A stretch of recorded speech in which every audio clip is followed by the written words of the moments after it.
الحمد لله رب العالمين وبه نستعين على أمور الدنيا والدين أشهد أن لا إله إلا الله وحده لا شريك له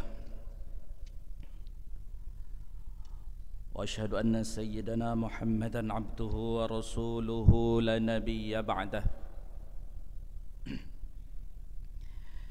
اللهم صل وسلم على سيدنا محمد وعلى آله وصحبه أجمعين أما بعد فيا عباد الله اتقوا الله حق تقاته ولا تموتن إلا وأنتم مسلمون وقال الله تعالى في كتابه الكريم أعوذ بالله من الشيطان الرجيم بسم الله الرحمن الرحيم وابتغي فيما آتاك الله الدار الآخرة ولا تنس نصيبك من الدنيا وأحسن كما أحسن الله إليك ولا تبغ الفساد في الأرض إن الله لا يحب المفسدين صدق الله العظيم. Hadirin jamaah Jumat yang dimuliakan Allah Subhanahu wa taala. Pertama sekali khatib mengingatkan diri khatib sendiri beserta seluruh jamaah sekalian untuk senantiasa meningkatkan keimanan kita kepada Allah Subhanahu wa taala. Bagaimana semakin hari kita semakin yakin bahwa Allah lah satu-satunya zat yang berhak untuk disembah, satu-satunya zat yang berhak untuk dimintai pertolongan, yang berhak diibadahi. Tidak ada yang mampu mendatangkan manfaat dan madarat kecuali Allah Subhanahu wa taala. Andai seluruh makhluk berkumpul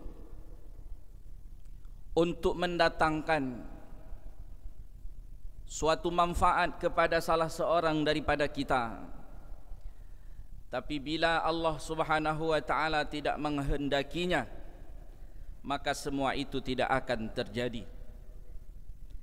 Begitu juga andai seluruh makhluk berkumpul untuk membinasakan seseorang daripada gedanyonyo, namun bila Allah Subhanahu wa taala tidak menghendakinya, tidak akan terjadi. Tidak akan bergerak walaupun sebutir pasir di lautan di saat diterpa oleh teriknya matahari.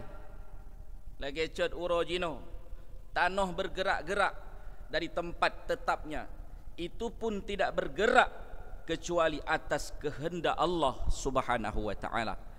Ini adalah perkara utama dalam Islam, perkara keimanan kepada Allah. Larangan yang paling utama, yang paling dilarang, yang selalu diingatkan, diwanti-wanti oleh Rasulullah sallallahu alaihi wasallam adalah lawan daripada iman, yaitu kesyirikan, kekufuran kepada Allah. Innallaha la yaghfiru ay yushraka bihi. Allah Subhanahu wa taala tak akan ampuni dosa-dosa orang yang melakukan kesyirikan kepada Allah. Wa yaghfiru ma duna dzalika liman yasha, dan Allah mengampuni dosa-dosa selain syirik. Selanjutnya khatib mengajak seluruh jamaah sekalian untuk senantiasa bertakwa kepada Allah Subhanahu wa taala dengan melaksanakan seluruh perintah-perintah Allah dan meninggalkan seluruh larangan-larangan Allah. Sebagaimana dimaklumi, perintah utama dalam agama Getanyo setelah iman. Iman adalah urusan hati, sifat jih tersembunyi, abstrak, tempatnya di hati, tidak bisa diindera, tidak bisa dilihat, tidak bisa didengar. Itu urusan pertama Islam, iman. Sedangkan yang bersifat ritual, yang bersifat amalan, itulah amal utama Islam. Solat sehari semalam 5 waktu dilaksanakan dalam keadaan berjamaah, di mana azan dikumandangkan di masjid-masjidnya Allah Subhanahu wa taala. Kita mesti yakin seyakin-yakinnya inilah amal utama dalam Islam, sunnah terbesar daripada baginda yang mulia Muhammad sallallahu alaihi wasallam. Beri tempat yang baik, beri perhatian yang baik untuk urusan salat ini. Ini adalah urusan terpenting, maha penting daripada agama agung ini. Hadirin jamaah Jumat yang dimuliakan Allah Subhanahu wa taala. Khatib tadi mengutip satu ayat Allah surah Al-Qasas ayat 77. Wabtaghi fima atakallahu ad-daral akhirah. Siapkan dirimu. Allah ingatkan kita, siapkan perbekalanmu untuk urusan negeri akhirat. Wala tansa nasibaka minad dunya, dan jangan engkau melupakan bahagianmu di dunia. Jamaah Jumat yang dimuliakan Allah Subhanahu wa taala. Al-Qasas 77 ini apabila kita maknai, kita fahami, sepertinya tidak terlalu berat, mudah saja. Bersiap bekal dipegang oleh Allah untuk kehidupan akhirat. Dalam ayat ini yang pertama diungkapkan, yang pun tak disebutkan adalah perintah menyiapkan bekal akhirat. Artinya ayatnya naskala prioritas. Yang pertama itu siapkan bekalmu untuk akhirat. Apa itu iman? Apa itu bekal akhirat? Amal, jaga solat, puasa, zakat dan lain sebagainya. Ini harus diberikan perhatian lebih. Skala prioritas jihmanan. Dalam ayat pun disebut yang pertama adalah persiapan kita untuk bekal akhirat. Baru berikutnya Allah mengatakan wala tansa nasibaka minad dunya, dan jangan engkau melupakan bahagianmu di dunia. Ayatnya harus tak peduk lagi neduk ayat. Bila kita ingin mulia, bila kita ingin bahagia, bila kita ingin sukses menurut perspektif Rasulullah sallallahu alaihi wasallam, menurut kehendak Allah Subhanahu wa taala, Al-Qasas 77-nya hanjit tak bertukar, hanjit tak balik, hanjit tak penduduk je dibalik, tidak boleh. Dia harus ditempatkan sebagai panah penduduk draw je. Siapkan amalmu, siapkan bekalmu untuk akhirat. Berikan prioritas utama untuk urusan ini. Saat azan berkumandang, ini bekal akhirat. Abaikan dulu urusan dunia kita, urusan ekonomi getayo, urusan keluarga kita, urusan bisnis kita, urusan politik kita, apapun yang tidak ada hubungannya dengan urusan salat. Saat azan berkumandang, maka penuhilah seruan Allah. Karena itu perintah Allah di Al-Qasas 77, wabtaghi fima atakallahu ad-daral akhirah. Tapi apabila tak balik, tak peduli ayat yang pertama memberikan prioritas kepada urusan dunia. Padahal Allah mengingatkan urusan dunia jangan dilupakan, tapi bukan dijadikan sebagai sasaran utama.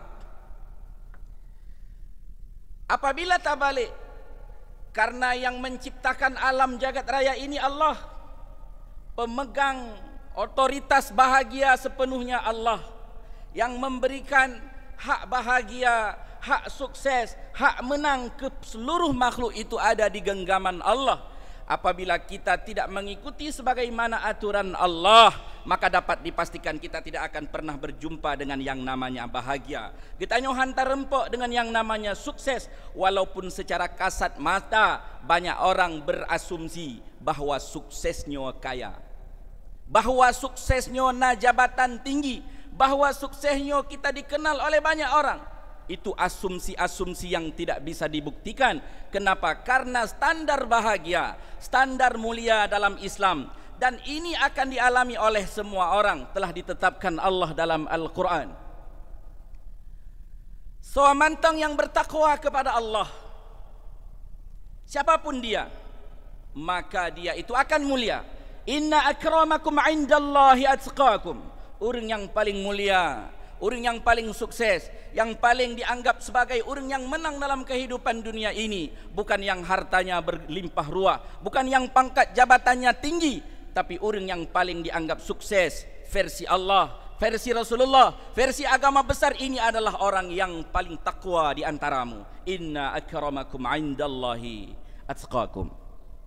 Hadirin jamaah Jumat yang dimuliakan Allah Subhanahu wa taala. Kita adalah orang yang kesekian hadir di atas muka bumonyo untuk mengisi kekosongan, dan kita akan berlalu dari atas muka bumonyo tak lama. Siapapun kita, pejabatkah kita, pengusaha sukseskah kita, siapapun kita, tanpa pandang bulu, tanpa pandang nama, jabatan dan lain sebagainya. Rasulullah telah ingatkan kita, umru ummati ma baina sittina wa sab'ina sanah. Umatku, kata Rasulullah, akan singgah, akan hudib, akan berusia di atas muka bumonyo itu berkisar antara 60 sampai 70 tahun saja. Kaya tak getanyo, kita tak bisa berlama-lama di atas muka bumonyo. Hebat sekali saya ini punya jabatan tinggi, kita pun tak bisa berlama-lama di atas muka bumonyo. Hadirin jamaah Jumat yang dimuliakan Allah Subhanahu wa taala. Sebahagian orang menganggap kiban tak permen ke akhirat tengku menyepeng tuhana. Kiban cara getanyo tajak bolak-balik ke masjid bila ekonomi ini tidak bagus. Ini akibat kita terlalu tidak yakin dengan janji-janji Allah, dengan janji-janji Rasulullah.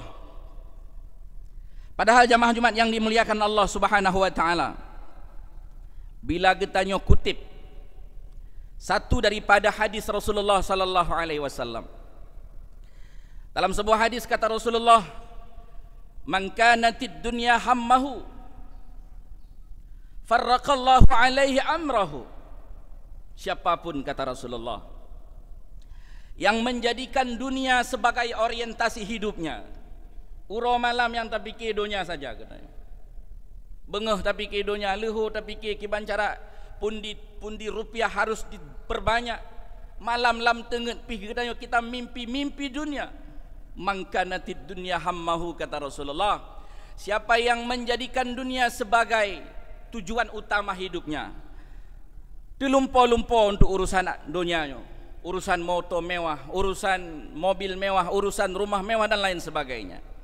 Akibatnya, kata Rasulullah, farraqallahu alaihi amrahu, Allah akan cerai beraikan urusannya. Jamaah yang mulia, nyo haba Nabi, haba yang pasti akan terjadi apabila ada yang melanggarnya akan mendapatkan peringatan jelas dari Allah. Siapapun yang mengamalkannya, dia akan mendapatkan kejayaan. Karena ini sabda Rasulullah, dan sabda Nabi sallallahu alaihi wasallam tidak ada masa expire-nya, hana masa kadaluarsa, akan berlaku sepanjang zaman sampai dunia dikiamatkan Allah. Rasulullah telah ingatkan, orang-orang yang orientasi hidupnya semata-mata untuk dunia, azan hana gepremen ge sapu hana, farraqallahu alaihi amrahu, Allah akan cerai beraikan urusannya. Nyo golom selesai yang lain kata kalau masalah, nyo golong gop timang yang lain kasingek lo, sehingga kita siang malam disibukkan Allah dengan urusan dunia kita, seakan-akan kita pemilik dunia, sejatinya kita sedang dipermainkan oleh dunia. Itu akibat orang yang orientasi hidup semata-mata untuk dunia. Yang kedua, kata Rasulullah, orang yang orientasi hidupnya untuk dunia, wa ja'ala faqrahu baina 'ainaihi, orang tersebut akan ditanamkan Allah, akan dibuat rasa dalam hati ke, terbayang-bayang bak mata ke akan ketakutan dilanda kefakiran. Ia tu takut gasin, ia tu takut miskin. Padahal rumah kita rumah besar, mobil kita bukan hanya satu. Tajak Bandar Aceh na rumah singgah, di Jakarta ada rumah singgah, di Medan ada rumah singgah. Tapi siang malam kita dihantui perasaan takut dilanda kefakiran. Siapa sampaikan ini jamaah yang mulia? Rasulullah Muhammad sallallahu alaihi wasallam. Yang ketiga, orang yang orientasi hidupnya itu untuk dunia. Apa kata Rasulullah? Walam ya'tihi minad dunya illa ma kutiba lahu. Dia tidak akan mendapati dari apa yang ada di dunia ini kecuali apa yang telah ditetapkan Allah saja. Dan itu pun akan ditinggalkan, cepat atau lambat. Itu hanya waktu yang akan menyatakannya. Selanjutnya yang terakhir, Rasulullah mengingatkan apabila khatib, apabila jamaah sekalian menjadikan orientasi hidup kita orientasi agama, orientasi akhirat, orientasi Al-Qasas 77. Apa kata Nabi? Wa man kanatil akhiratu niyyatahu. Siapa yang menjadikan akhirat, yang menjadikan agama sebagai niatnya, sebagai tujuan hidupnya, sebagai orientasi kehidupannya, jama'allahu lahu amrahu. Maka Allah Subhanahu wa taala akan satukan urusannya. Mudah saja bagi Allah untuk menyelesaikan masalah katanya. Hidup ini memang penuh dengan masalah. Siapa yang tak punya masalah? Tapi orang-orang yang orientasi hidupnya untuk agama, untuk akhirat, Allah akan mudahkan dia untuk menyelesaikan masalah-masalahnya. Dalam ayat yang lain Allah menyatakan wa may yattaqillaha yaj'al lahu makhraja. Siapa yang bertakwa kepada Allah, maka Allah akan berikan jalan keluar dari setiap problematika kehidupan yang dia hadapi. Yang kedua, apabila kita memilih akhirat sebagai prioritas utama, azan berkumandang, ayo kita ke masjid, tutup dulu tokonya, tinggalkan dulu bisnisnya, tinggalkan dulu kebunnya. Yang kedua kata Rasulullah, wa ja'ala ghinahu fi qalbihi. Allah akan tanamkan dalam hati orang tersebut rasa kaya jamaah yang mulia. Ini yang mahal sekali. Banyak orang hari ini tinggal di rumah gedung, tapi perasaan lagi tinggal dalam gubuk. Akan tetapi ada juga banyak orang yang tinggal di rumah gubuk, tapi dia bisa mengutarakan sebuah ungkapan mulia, ungkapan yang begitu spektakuler yang dulu keluar dari lidah yang mulia Muhammad sallallahu alaihi wasallam. Baiti jannati, rumahku surgaku. Hari ini betapa banyak kita, berapa banyak kita punya rumah gedung, tapi wate tawo ngap-ngep di rumah. Yang ketiga, Rasulullah mengingatkan siapapun yang orientasi hidupnya itu untuk akhirat, wa atadhud dunya wa hiya za'imah. Dan orang itu akan didatangi oleh dunia, dunia akan mendatanginya dalam keadaan mengiba-ngiba. Dunia akan dipetobak getanyo dalam keadaan termehek-mehek supaya getanyo mau menerimanya bersama dia hidup dalam mengarungi dunia yang sementara ini. Mudah-mudahan jemaah yang dimuliakan Allah Subhanahu wa taala, penyampaian khatib yang singkat ini menjadi pelajaran, menjadi motivasi bagi khatib sendiri, bagi jemaah sekalian untuk senantiasa memberikan skala prioritas penting. Hal terpenting dalam hidup gedanyonyo adalah memberikan hak, memberikan porsi, memberikan wate yang full, yang seget-getji untuk urusan agama, terutama salat sehari semalam 5 waktu dalam keadaan berjamaah di mana azan dikumandangkan. Siapa yang mengamalkan ini, siapa yang menjaga salat, Allah akan menjaganya. Siapa yang mengabaikan salat, Allah pun berlepas diri daripadanya. Na'udzubillahi tsumma na'udzubillah. Alhamdulillahi rabbil alamin. Wa bihi nasta'inu ala umuri dunya waddin. Asyhadu an la ilaha illallah wahdahu la syarikalah. وأشهد أن سيدنا محمدا عبده ورسوله لا نبي بعده. اللهم صل وسلم على نبينا وحبيبنا ومولانا محمد وعلى آله وصحبه أجمعين. عباد الله، أوصيكم بنفسي بتقوى الله وطاعته لعلكم تفلحون. أعوذ بالله من الشيطان الرجيم. وابتغي فيما آتاك الله الدار الآخرة ولا تنس نصيبك من الدنيا وأحسن كما أحسن الله إليك ولا تبغي الفساد في الأرض إن الله لا يحب المفسدين. بارك الله لي ولكم في القرآن العظيم ونفعني وإياكم بما فيه من الآيات والذكر الحكيم وتقبل مني ومنكم تلاوته إنه هو السميع العليم.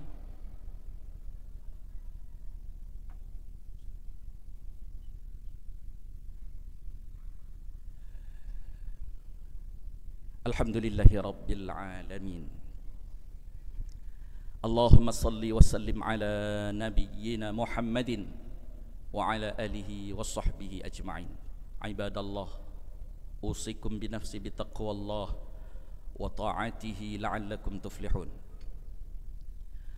Ya ayyuhalladzina amanu ittaqullaha wa qulu qawlan sadida yuslih lakum a'malakum wa yaghfir lakum dhunubakum wa man yuti'illaha wa rasulahu faqad faza fawzan 'azima.